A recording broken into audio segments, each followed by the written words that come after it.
nagpapaseros ng aking padi. Punta na kami ng LTO. Kasi nakaseros na siya, kinalimutan niya pa. Kaya ayun, nakaseros tayo siya. Mahal. Gold. Ako papaano ko rin ang aking license, papakard ko na. Naiwan ko pa kasi sa bahay ay. Grabing mahal, 30. Xerox lang. Ang lupit ang lupit ka mo. Diyan nga ako nagpagawa ng iPhone ko eh. Inano lang, sinarge lang ng konti yung battery, 350. Mahal. Oh, mahal talaga siya.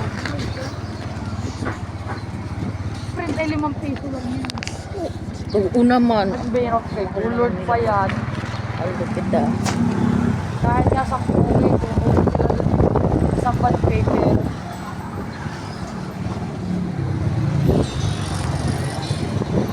Binyan.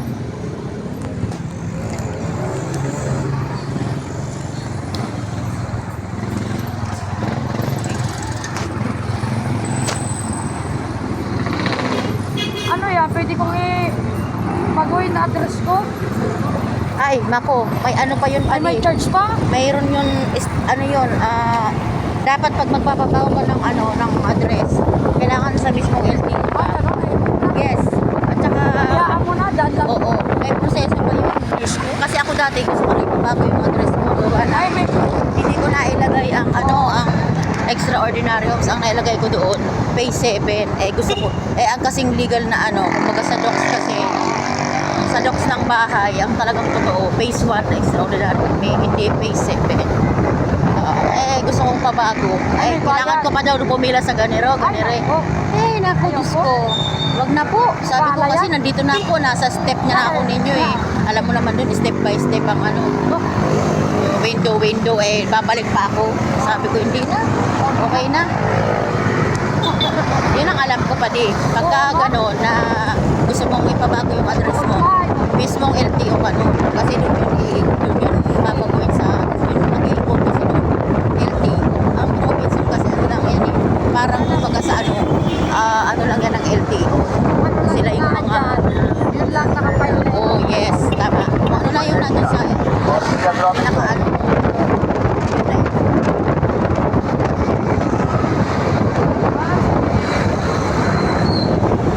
Lord, nagtatanong po kami yung pag-Jesus.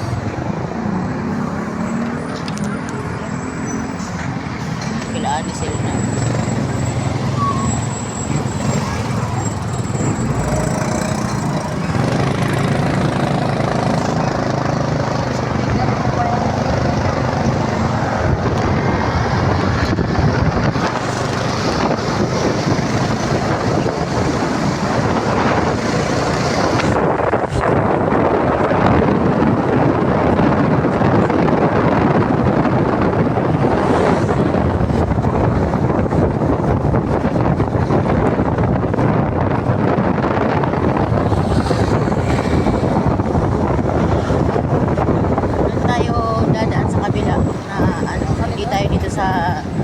Dati dito tayo sa may gate na una, doon tayo sa pangalawang gate kasi pag if ever na sarado pa yun, doon tayo magpa-parking para di na tayo maglalakad pa. Okay. Konti lang ang lalakad kasi doon pinapa Escalator, alam mo nang pa rin yun? saan barangay. Mataba na. Ay ganun. Sorry. Ako na kasi. Bahanap tayo ng bariya.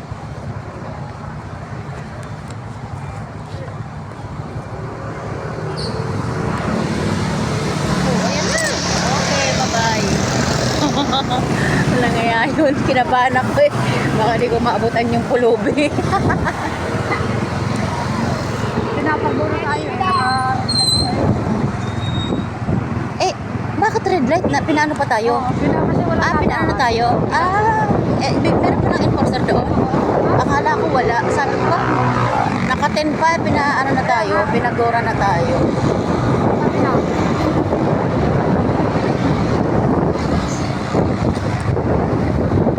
Nung nagtatrabaho pa ako, pag may mga ganyang pulubi, binibigay ko pa, baon ko, kunyari may baon ako tinapay, kape, yun ang binibigay ko. Kasi, meron kasing bali-balita na yung iba daw, hindi naman daw binibili ng pagkain. Parang, ewan ko kung anong ginagawa nila sa pera. Eh ako, gusto ko mabusog sila. Eh kung ako lang madaming pera, hindi lang yan. Kung hindi ko siya ipag-grocery. Ano ko mali? Sa dyan na tanawag nung ako, pwede ko ako na siguro mayaman. Marami rin ako matulog. Yung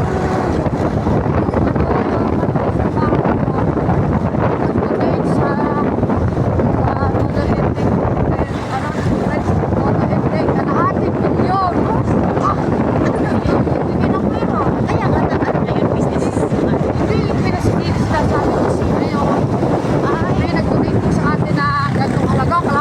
Nakapost lang. Confidential siguro yun. Sabi ko siguro tama Baka sa pinahahide yung pangalan niya. Oo.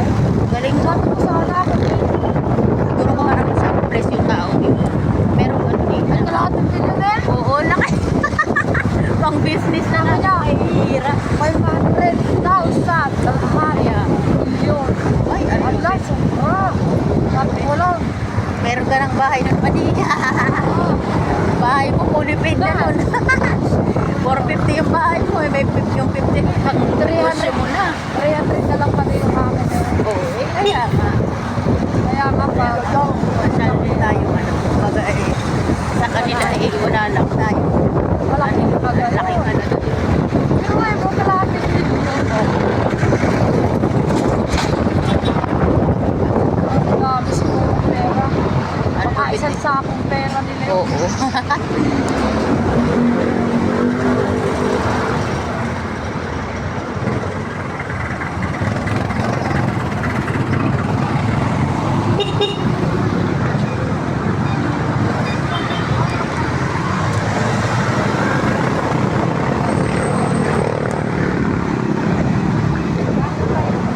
Napakaigpit ng ano na yun, no? Kahit sa sulok-sulok may mga paghuhuli, no? Lupit. Pero okay din kasi para yung mga magnanakaw ng motor. Wala, hindi kayo makakaporma kahit sa ang sulok eh, meron ng maghuhuli. Akin na lang ko RTR. Hindi katulad dati na sobrang aluwan. Ngayon, yari kayo. Kaya ako, kumpleto ng lisensya at ano. Kasi, binigyan ko nga ng copy si Kim ng ano nito eh. Yung si ORCR nito. Kasi, sabi ko eh, paano kung mahuli siya di. Pati lisensya ko nandun inatouch ko kasi para alam ko kung ano ako sa kanya. Kumpleto yung may-ari. Eh, si Kim kasi dadala ko dyan sa cops. Kasi, minsan, ano, siyempre, wala siya akong pera na nangihirap. Ano kaya alis, pinapahirap kami. Meron ko siya, wala na daw siya may alawan. Naawa naman ako, sabi ko, sige, wala pa na siyang mamasahin. Pinapahirap ko yung motor ko. Sabi nga ni Madi mo dati, bakit daw hindi NMAX ang kinuha ko? Oh, ayaw ko nga, mahal-mahal, sabi ko. Wala nang matira sa padala ko. Ano, pang monthly ko doon, idadagdag mo sa padala. Eh, pakakuripot